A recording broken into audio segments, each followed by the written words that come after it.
Hello, thank you so much for joining us. This is Platform. I'm Ruth Aguela. Nigeria's climate has been changing, evident in increase in temperature, variable rainfall, rise in sea level, and flooding. Of course, drought, desertification, land degradation. More frequent is extreme weather conditions, loss of biodiversity, among other causes. If you recall, the 2007 IPCC's fourth and final assessment report revealed that there is a considerable threat of climate change that requires urgent global attention. Now, climate projections for the coming decades reveals a significant increase in temperature over all the ecological zones, just like projections for continued increase in rainfall variations. More importantly, climate change is currently disrupting agriculture and food production, from drought to floods that damage crops to rising seas and other environmental pollutions that threaten rural and agricultural communities as a result of rising temperatures, variable rainfalls like we mentioned, and environmental pollutions. Invasive and alien species of pests and other unpredictable environmental factors have invariably exposed farmers and agricultural communities to several challenges that are inimical to increased food production and sustainable food security. Therefore, making it most critical to implement mitigation strategies and appropriate responses as soon as possible to curb its long-term negative impacts.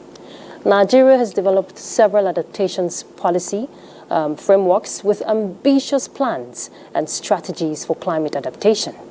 But you ask, what efforts have been put in place to review existing policies and strategies for a sustainable future?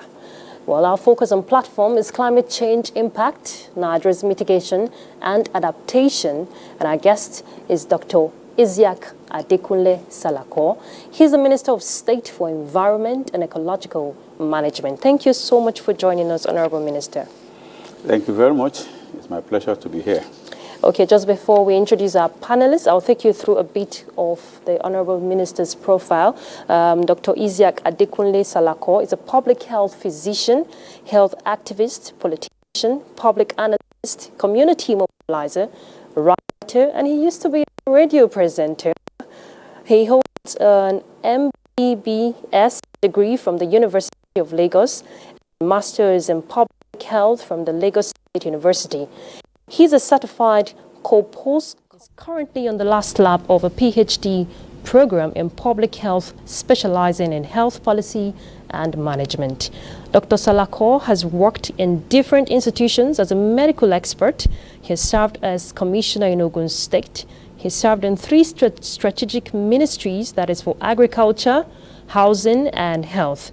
Now, during those service years, he contributed and introduced some innovations which promoted health and the general welfare of the people, for which he was recognized by different organizations. That's to say, he's had so many awards to his credit.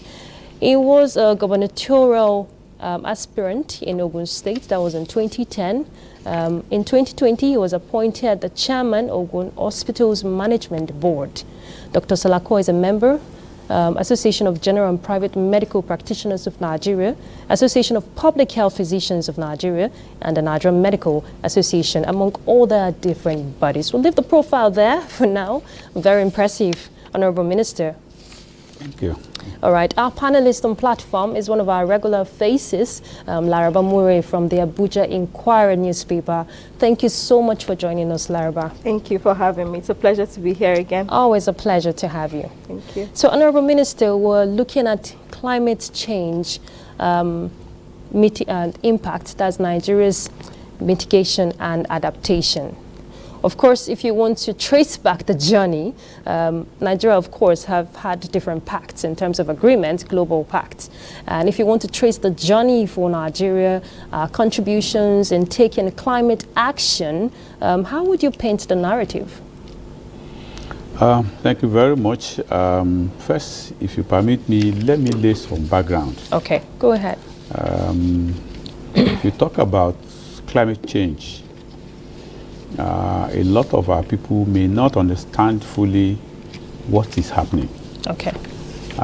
What is happening is that over the years, over decades, human activities have resulted in higher emission of what we call greenhouse gases. Yeah. These greenhouse gases normally have a natural way of being removed from the atmosphere. But because human activities is producing these greenhouse gases higher than what is being naturally removed, so some of these greenhouse gases remains in the atmosphere, and when they remain in that atmosphere, what they do is that they trap the heat from the sun on the surface of the earth.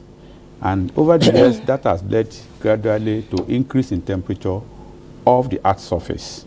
As a result of that, it has affected the way we used to know the world in terms of our climate. And as you alluded in your intro, it has resulted in extreme weather conditions.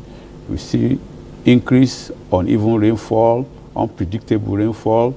We see desertification, we see drought, and when the rain falls, it is flooding. We see coastal erosion, we see gully erosion. So that is the background for what is causing climate change. And like I said, it is mainly because of human activities.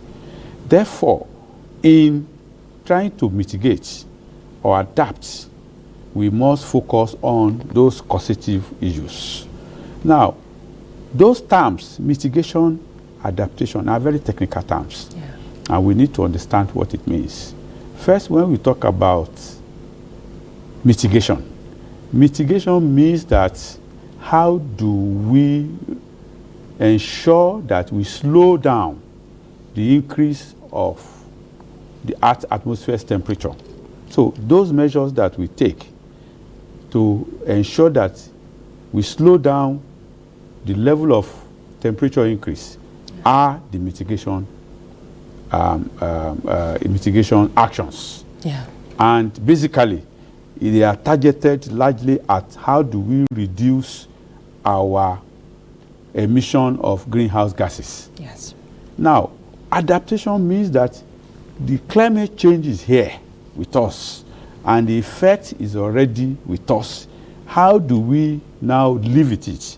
How do we adjust to those changes, the climate changes that we are seeing? How does human existence, human beings, how do we adjust to it and survive with it? So that is adaptation. So when you are now talking about what are the things that Nigeria is doing in terms of adaptation and mitigation, first I would like to also let us to know that when we talk about climate issues and environmental issues, it is a robust approach that we must have. Yes, it is government-led, but it must be multi-sectorial. Yeah. It must be intergovernmental. It must be across governments. It must be vertical. It must be horizontal. It must be private. It must be individual. It must be community-based. So it's a collective responsibility. It's a collective responsibility. Okay. Everybody has a responsibility towards it. For the part of government, what government has been doing basically is to commit itself, like you said, to some international agreements like the United Nations Framework on Climate Change, like the Kyoto Protocol, like the Paris Agreement, and those agreements are basically targeting how do we ensure that we slow down the increase in temperature of the world. And in Nigeria, as an example, we have what we call the National Adaptation Plan, which is a plan that government has put together to ensure that Nigerians are able to adjust to the increase in temperature and the effect of climate change. And those National Adaptation Plan is touching the key areas that are contributory to the increase in greenhouse gas emission. And if you look at it, what are the key things that are contributory? First, you talk about some of our agricultural practices, our forestry practices, emission from vehicles, emission from industries, emission from even electricity, you know. So those are factors, and that is why when we are talking about mitigation and adaptation, we focus on those areas and focus on how to reduce the effect, our emission of climate change. So Nigeria basically has committed itself that by 2060, that's the net zero target. Net zero. We want to but be Honorable Minister, just before you go further with that, we also have the Climate Change Act, that's for 2021, and in meeting that net zero target for 2060, there are recommendations on rapid response uptake in terms of renewable energy. You talked about the greenhouse gas emission. How effective, has that been? We're talking about the Act now. Well, the Act is first a very good instrument to ensure there is coordination intergovernmentally, because just like we have established, this response that we need to make with climate change is beyond one agency of government and is beyond one level of government. It's also beyond government. It must also, so the Climate Change Act is the instrument that Nigeria is using to ensure that there is that coordination between agencies, between government, and between the government sector and the private sector. Okay. And that act came into existence 2021, which means that it's still a baby, as it were, because it's just about 2 years old. We're still test running it. We still have some rough edges here and there, which are being smoothed out. But what the Climate Change Act has achieved for us is now that everybody that needs to play a role is now playing a role in ensuring that Nigeria goes steadily in contributing to the global target of achieving net zero in terms of greenhouse gas emissions. Laraba, you want to come in now? Yes, go ahead, please. Honorable, you talked about the issues of climate change not being just within one agency, is a multi-sectoral move across agencies. So is there anything that the ministry is doing currently to collaborate with such agencies, even if it's within Nigeria or international?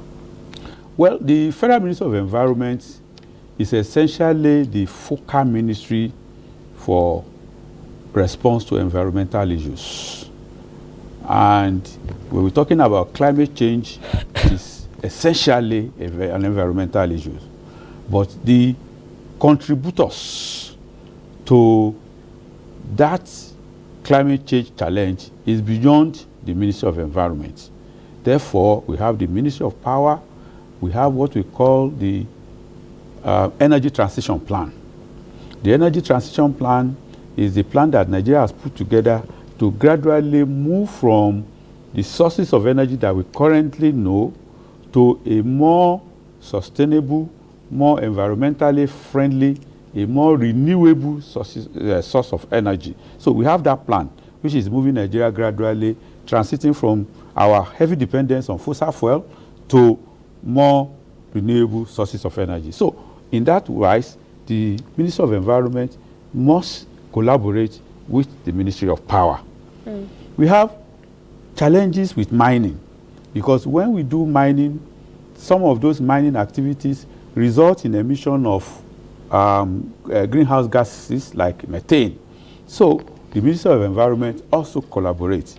We have challenges with our agricultural practices, because when we're talking about agricultural practices, it means that most of the time we have to clear the land.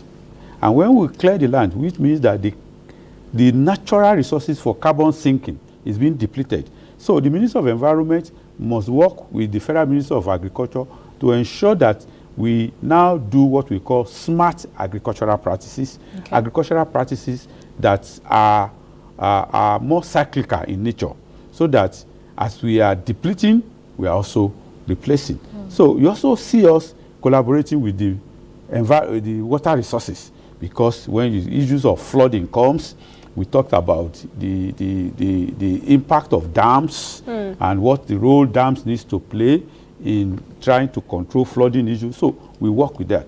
Beyond that, we also work with the subnationals at the state government level. For example, if you go to the Ministries of Environment at the state level now, the Federal Ministry of Environment has been able to collaborate, and we have established climate change desk in each ministry at the state level. So those are the kind of collaboration. But beyond that, internationally too, we work into international agencies, we work with United Environmental Programs, we work with all sorts of agencies to ensure that the Nigerian program and the Nigerian agenda and vision in terms of this climate change is achieved. I want to take you up, Honorable Minister, on the methane you mentioned. I know early this year, sometime in January, Nigeria adopted the methane guidelines, you know, to put oil and gas companies in check. Have there been compliance because of these emissions you're talking about? Because you want to nip every problem in the board, then you must check all those areas of leakage. Well, what I can tell you is that we're putting in place what is something that we call a methane tracker. Okay. And that methane tracker is going to help us to be able to track the level of emission of methane from each of these oil industries and major industries, major factories, like cement factories too, that tend to emit a lot of methane. That process is still ongoing. And I believe that as soon as we put that in place, it is domiciled with one of the agencies of the Federal Ministry of Environment. As soon as we put that in place, we'll be able to track in a real-time format what is the contribution of each of these industries to the emission of methane. And their compliance, of course. Yes, of course. It is important that private sectors, government sectors comply, because you see, when we talk about this issue of climate change, it's an issue of survival of everybody, you know. So compliance is in our own self-interest, and everybody needs to comply. But for the Federal Ministry of Environment, we are not only going to be waiting for them to self-comply, we are going to ensure that we have the capacity to monitor. And it's only when we are able to monitor that we can identify whether there's compliance or there is not. So we are building our capacity to be able to monitor, and in a very short while, that will be rolled out. Okay. Okay, I know you just mentioned that you're building your capacity to monitor, but I want to ask regarding early warning signs because of what the climate is doing due to human activities, as you mentioned. What are the ways that the government now is doing to help communities to see how to understand that this extreme weather events, you know, and climate changes are coming up? Well, the Federal Ministry of Environment has what we call the flood early warning system. And we also collaborate with other agencies in the Ministry of Science and Tech and also in the Ministry of Water Resources to be able to predict the way the weather is going to behave, and also to be able to advise our people on the basis of those predictions. You will recall that earlier on, about 2-3 months before now, when we had the issue of flooding, on a regular basis, we were issuing out warnings of areas that are likely to be affected by flooding, and we were giving advisories on what needs to be done. So on that area, in terms of early warnings, we are doing it, and we're also furthering in building our capacity to do it better. In terms of educating our people, which I think is very fundamental, because when you talk about some of these climate issues that we're talking about, principally, like I said, it is basically as a result of human activity. You know, it is basically as a result of human activity. Therefore, in trying to address it, people must know what they need to do, what they need not to do. If we are talking about, for example, in terms of our emission levels, we know that when we use our vehicles, if you do not service your vehicles regularly, the level of emission increases. Yes. And you also know that it is not every time you need to take your vehicle out. Sometimes you walk to ensure that you reduce. So everybody must take steps to reduce their carbon footprints. Now, with the popularity that we are getting with the energy from the sun in terms of the solar power, then there's also the need for people to gradually transit from using fossil fuel-based energy sources to renewable sources of energy. Use solar instead of generator, you know. Then plant a tree or plant trees around you. ensure that your compound is not total concrete. Because when you make your compound total concrete, what it means that when it rains, the ground cannot soak away the soil, the water, the runoff water. And when the runoff water accumulates from every compound, it becomes a big storm.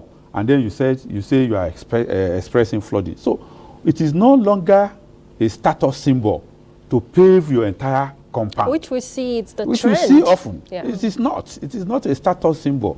It is not correct for you. You now pave the entire compound. You don't even create water channels. There is no place for the water to go. You just pave your entire compound and the water flow into the road and they accumulate, and then you now complain that there is flooding in my area. There will be flooding. There will be flooding.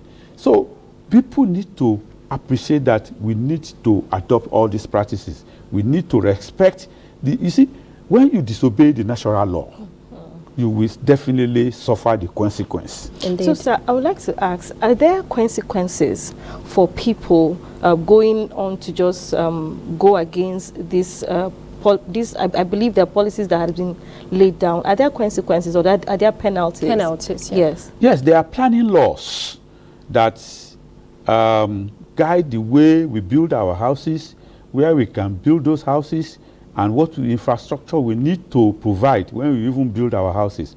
Those planning laws are mainly at subnational level. It is state government that does planning. It is not because, you know, when we come to issue of land is domiciled with governors who hold it in trust for the people. So you see that there are planning laws, but a lot of time we have seen that these planning laws are being observed in the breach. It is just now a clarion call for all of us to rise up and ensure, because you see, if you are living in an environment and somebody is building his house on a wetland or on a drainage path, and you keep quiet, when the flooding comes, all of you will suffer it. So it's also important for us to be more environmentally conscious and to be more environmentally responsible, to be able to point out that, look, Mr. A, this place that you are building your house in, and if you gather as a community, if all of us as a community speak with one voice to that Mr. A, we'll be able to get the Mr. A to ensure that it follows. But more importantly, government too needs to rise up to its responsibility in ensuring that our planning laws are enforced. And aside the federal government rising up to its responsibility for planning laws being implemented, there's the constraint of providing this infrastructure when it comes to financing. I know there's been efforts, you know, to enhance climate finance with the Green Bond for Adaptation and Mitigation. Now, COP28, I know, is just around the corner, and it's actually an avenue where countries come together for a collective action. And I'm sure this year's focus from findings is looking at a way of fast-tracking transition for clean energy future. Nigeria's role is always very critical because we bear a lot of brunt when it comes to climate change effect. And when we're looking at mitigation and responses efforts, there's a lot that it's required from the international community. What is the projection, you know, for this year for Nigeria? Well, the basis of our participation in COP28 and in fact in the global climate action is that, one, we must recognize, and I think the entire world has now accepted, that when it comes to the issue of climate change, the contribution of Nigeria and indeed Africa is very minimal. If you look at our contribution in Africa, in the region of about 4%, and in Nigeria, less than a 1% contribution to what is causing climate. Our contribution in terms of greenhouse gas emission is so low compared to the global north, the developed countries of the world. However, it has also been established that whereas we are the least contributors, we are the most vulnerable. So that is the basis for Africa, for Nigeria, to go to such international conferences like COP28 to demand that the global north, who are the ones causing majorly this climate change, must rise to the responsibility to ensure that they provide the adequate funding and financing to mitigate, to ensure that adaptation projects are implemented. And so Nigeria is going to COP28 with that mindset that we need to call on the global north to rise up to their responsibilities, because this issue of climate change is mainly because of activities in the global north. Therefore, at COP28, the issue of loss and damage fund is going to be very prominent, and Nigeria is going to be speaking very strongly in support of the early implementation of that fund, and in support of ensuring that countries who are most vulnerable, who really need this fund, are the ones that are able to access the fund, in support of the fact that there should be less bureaucracy to access the fund, in support of the fact that there will be less political control in the disbursement of that fund. So we're going to go into which is very important, Honorable Minister, because it's not the first time Nigeria will participate at, events like that, climate events, but implementation and utilizing the funds effectively has been the challenge. Well, I assure you that with the kind of spirit that the world is speaking now, only earlier this week, the Federal Minister of Environment hosted the EU ambassadors to Nigeria. And I think if I can count, about not less than 12, 15 of them were present. Okay. And the EU also spoke very strongly on the need for the global north to rise up to the occasion, to ensure that they play their role in mobilizing resources, to ensure that the world is able to implement the global agenda to address the issues of climate change. Do we now say that Nigeria is going there with specific policies, so that in pursuing issues that addresses challenges and also promotes sustainable practices, most especially as it aligns with the Paris Agreement, which you mentioned earlier, and also the national goals for cleaner environment? Should we say that that is what Nigeria is going there to do? What I'm trying to say is that should we expect policies that will come out from that meeting? Yes, like I've said, we have some specific deliverables, as it were, that we expect to be able to bring back from our participation in COP. And our deliverable has been set, the tone of it has already been set by the president himself. You know that when the president spoke at the UNGA event that took place in September in New York, the president made it very clear that Nigeria is ready to play its part as a committee in the Committee of Nations in addressing the issue of climate change. However, the president also made it clear that such contribution must respect our sovereignty. It must respect our context, our differences as a country. Because whether we like it or not, Nigeria is still largely dependent on fossil fuel. And you cannot ask us to stop the use of fossil fuel when alternatives are not enough and not available. So for now, Nigeria is approaching our transition in energy using gas as a transition source of energy. And we have established that, and we expect the world to understand that with us. So that as we move forward gradually, because research has even shown that between now and 2040, the contribution of Nigeria using gas as a transition fuel is very low in terms of the emissions that we're going to be contributing to the space. So we're going to go with that kind of mindset to ensure that the world understand the condition of Nigeria and meet Nigeria midway, so that it is going to be a partnership. We're going to go with the mindset that we want transfer of technologies. We're going to go with the mindset of we want more green funding, and we are going to go with the mindset of working as equal partners in the drive to arrest the challenge of climate change. Okay, another area of concern, soil health. If we want to look at food security and climate change, they are related. And of course, you know that it requires serious attention because of the aspect, the effect, the adverse effect it has on agriculture. In the area of soil health and adaptation measures, what is in place so far? Well, if we talk about food security, food security and climate change are intertwined. And you find out that if our agricultural practices are not properly aligned, even we may create a vicious cycle of food insecurity and climate change as a result of our agricultural practices. Honorable Minister, can you hold that thought? We have to take a break. Just keep that thought and check. Let's take a break. We'll be back. Please stay tuned. What are we doing as a nation to first of all settle our teeming populace, especially the NTA's political package with a third eye on the nation's political scene? I am Iziaq. Welcome.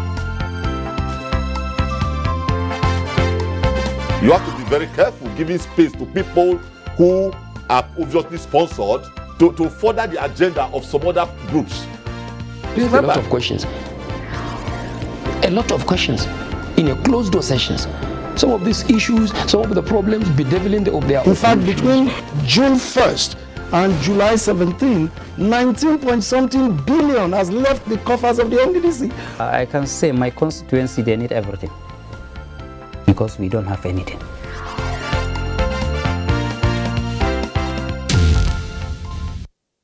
Welcome back. Thanks for being there. We're still discussing Nigeria's climate change impact, adaptation and mitigation. Honorable Minister, you were just sharing your thoughts on response to the adverse effect of climate change on agriculture if we want to look at food security. Go ahead, please. I was saying that we must organize our agricultural practices in such a way that we do not create a vicious cycle of food insecurity, climate change, as a result of agricultural practices.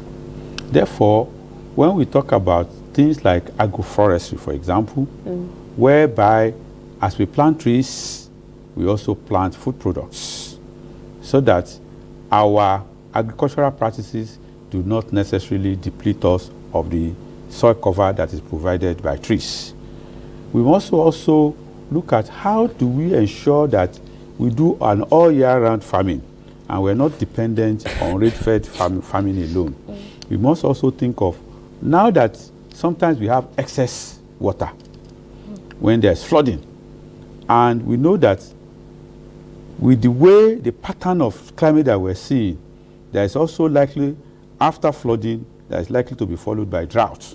So we must also know how to store the excess water during flooding, so that when drought season comes, we are still able to make use of that excess water for agricultural purposes, you know. So those are the kind of things that we need to use. Well, of course, we also must make sure that we apply and use fertilizers to promote our agricultural practices are not inimical to the environment. We must adopt organic sources of fertilizing the land rather than the inorganic that may be detrimental to the environment. And we also, when we talk about animal rearing, you know, our practices at abattoirs need to also be properly managed, because one heavy source of methane is waste products from animals. Yeah. So all these are important areas that we need to manage in a manner that it will not be driving climate change.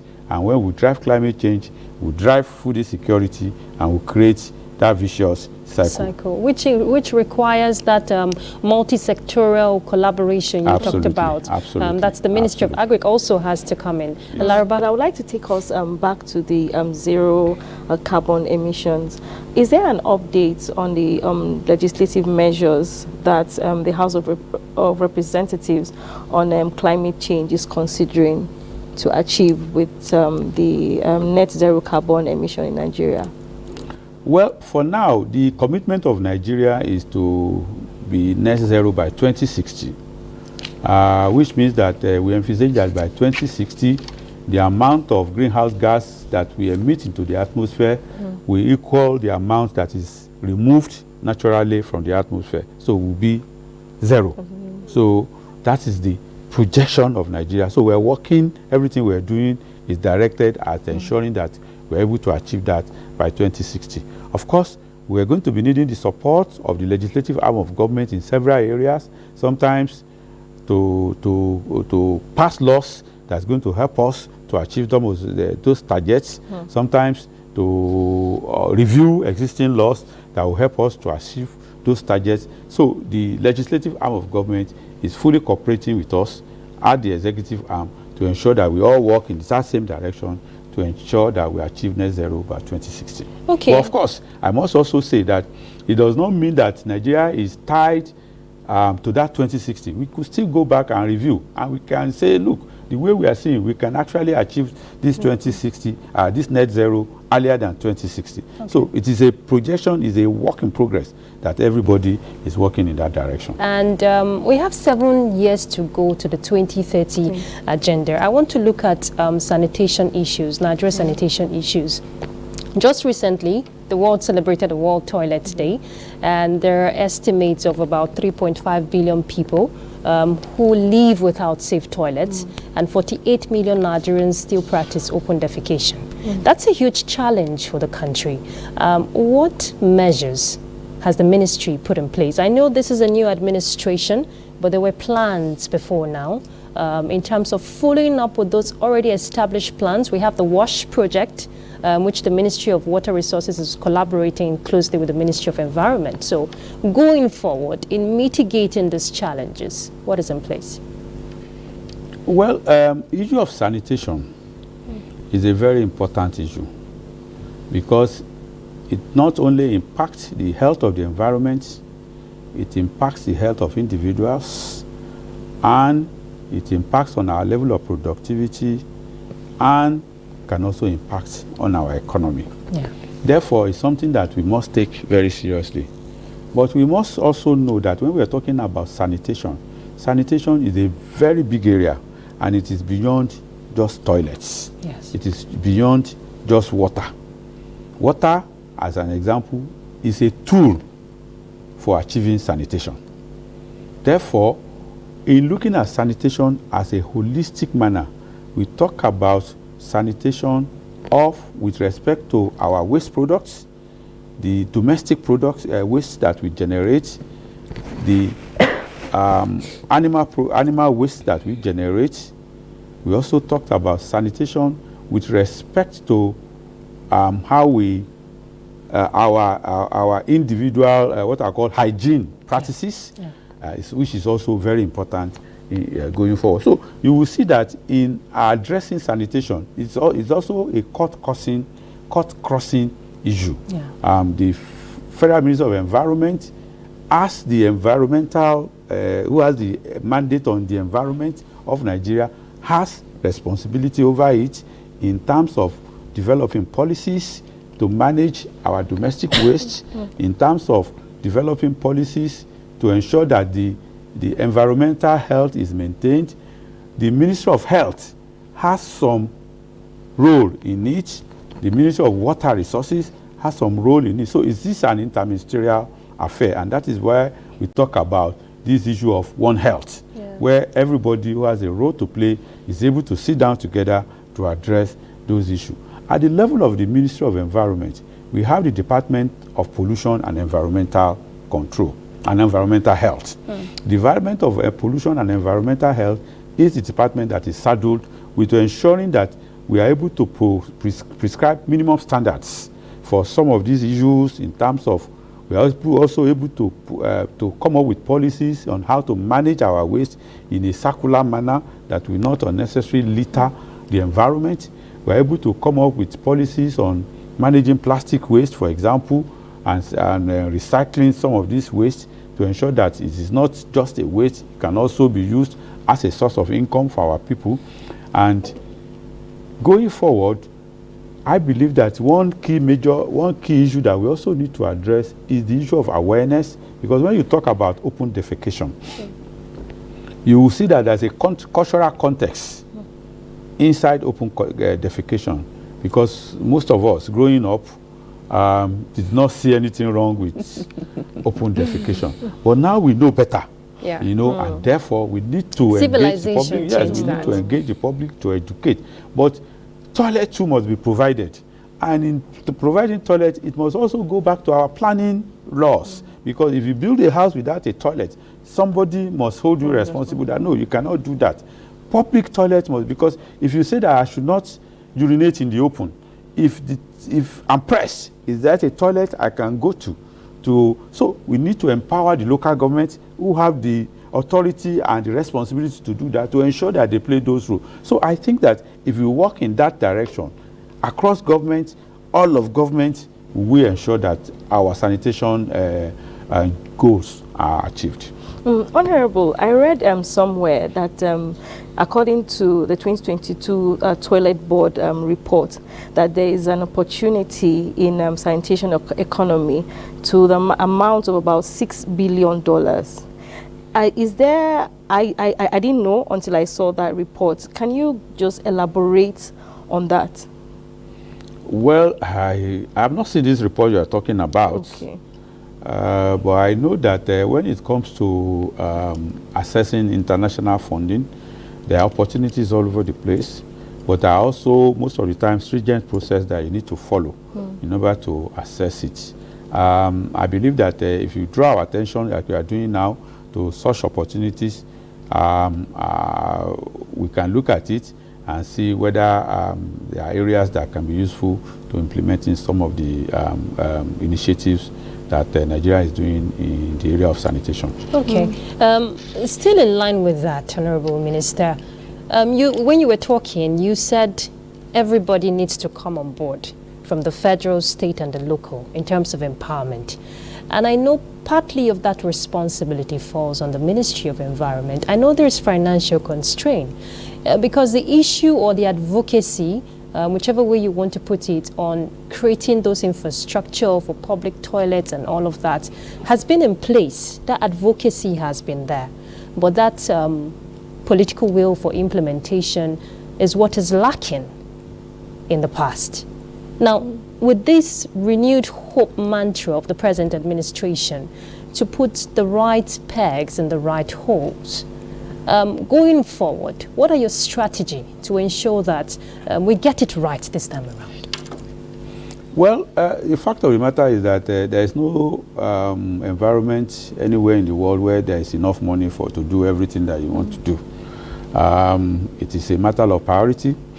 And I think that the government of President Bola Ahmed Tinubu has prioritized the welfare of Nigerian people in his program. And if you look at the 8-point agenda that the president has rolled out, which deals with the issue of food security, issue of job creation, issue of poverty eradication, and so on and so forth, those are issues that address the welfare of the people. Yeah. And once you address the welfare of the people in terms of creating jobs, in terms of reducing poverty, in terms of ensuring that they are able to have a 3 square meal, some of these things dovetail into some other areas like sanitation. Because somebody who is empowered, who has a job, will not need to be told that he needs to do a toilet, you know. And if there's a policy of government and he has the financial empowerment, it will be easier for him. But if you have a policy of government and he doesn't have financial empowerment, except government is going to be doing toilet for everybody, which is not possible. So I believe that the priorities of Mr. President is speaking very clearly to the welfare of Nigerians, and in that stage, it's going to help promote more environmental consciousness and more environmental responsible citizens of Nigeria. Okay, we've been talking about the role of intergovernmental agencies, multi-sectoral approaches, but I would like to know the role of the citizens in ensuring that we have good environment. There are activities towards climate change, gas emissions. What is the role of the citizens in order to have these emissions reduced? Well, I must tell you, I do not have data, but off the cuff, I can say that when we're talking about addressing the issue of climate change, individuals probably have more responsibility. If I'm going to rate it, I would say if government is doing 40, individuals will be doing like 60. You know why? Because every little activity of individuals, Nigeria has 200 million people. If every person, every Nigerian agrees to plant 1 tree, that is 200 million trees. For government to plant 200 million trees, you know how many years it's going to take and how much money it's going to need. Yeah. So it is little that add up to mighty when you talk about environmental action and climate action. So the individuals have very, very important role to play in terms of how do you manage your waste. If you finish drinking from a plastic, do you just throw it anyhow, or you manage it in a responsible manner? Do you carry your waste and drop it into the gutter? The way you build a house, do you go and build in a house that is marked as a flood zone, or do you use your electricity irresponsibly? Some people, you go out of your house, you leave the electricity running. All those contribute to the emission that we're talking about. So the public, the individuals, as citizens, our responsibility is major. And I believe that Nigerians will rise up to that occasion, because this issue of climate that we're talking about is an issue of survival. If we do not address it, and if the world tip over, all of us may be wiped off from the surface of Earth. So we need to take it very, very seriously. Okay, Honorable Minister, I like the fact that you've brought in the issue of citizens' participation. And when we want to look at active citizens' participation, of course, it cuts across. Now, most of these environmental challenges we see in the urban centers, we also see in the rural areas more. Now, engaging these communities to understand has to do with a lot of advocacy. That requires a lot of collaborations like the NOA. And then I know that the ministry also have under its purview environmental health officers who are not just supposed to come out when there is an outbreak of disease, which is when we get to see them most times. How much, effort should be put in place to ensure that this advocacy is consistent for sustainable future? Well, thank you very much. I must tell you that one area that I believe that we're not doing enough is in the area of sensitization and awareness creation, in educating our people, in engaging our people to be more conscious of the environment and to be more responsible to the environment. So I believe that we're not doing enough in that area. But going forward, the Federal Ministry of Environment has taken the issue of sensitization as a major thing that we must implement. You will see that we engage the media more, because we know that it is the media that can help us spread some of this information we're doing today. Some of this information across to the people. We work more with the sub-national governments, the local government, the state government. Only last week we launched a report, which was a report to survey what is the level of knowledge and resources that are available at the subnational level on the issue of climate change. And it's an interesting report that we have found, so which is helping us to design programs that we're going to use to engage the subnational. So clearly, I must confess and I must tell you that we're not doing enough in terms of sensitization and awareness creation, but I want to assure you that we're going to scale up and we're going to be doing better going forward. Implementation of policies, strategies, if the people want to feel government's efforts. There's been a lot of commitment and readiness we have seen by the present administration, but guiding these actions with practical steps will require a lot more than just mere documents, which will always have, policies. Going forward, Honorable Minister, what is the trajectory in ensuring that our environment is safe? Well, the Federal Ministry of Environment is committed to ensuring that we carry out the mandates that is given to us. as the what I will call the police of the Nigerian environment, the environment in the land, the environment in the sea, the environment on the land. We are committed to ensuring that we do that, and we're ensuring that we prioritize initiatives that will have impacts, that we prioritize initiatives that are people-centered, that will involve the people in such a manner that they can also see themselves as active participants in the environment sector of Nigeria. So going forward, the Federal Ministry of Environment, in terms of addressing the issue of flooding, in terms of addressing issues of land degradation, in terms of addressing issues of desert encroachment, in terms of addressing issues of coastal erosion, gully erosion, we are ensuring that we pull our act together, we address these issues one by one to ensure that our people have a better life.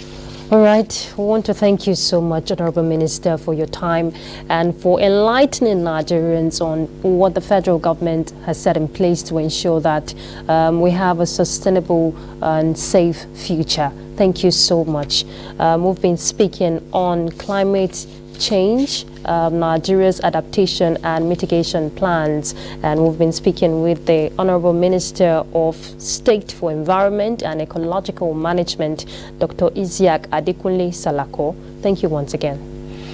It's my pleasure to be here, and thank you for having me. We wish you all the best. Thank you very much. All right, Laraba Murray, thank you so much for your time. She's from the Abuja Inquirer newspaper. Thank you so much. Thank you for having me. It's our pleasure. Thank you.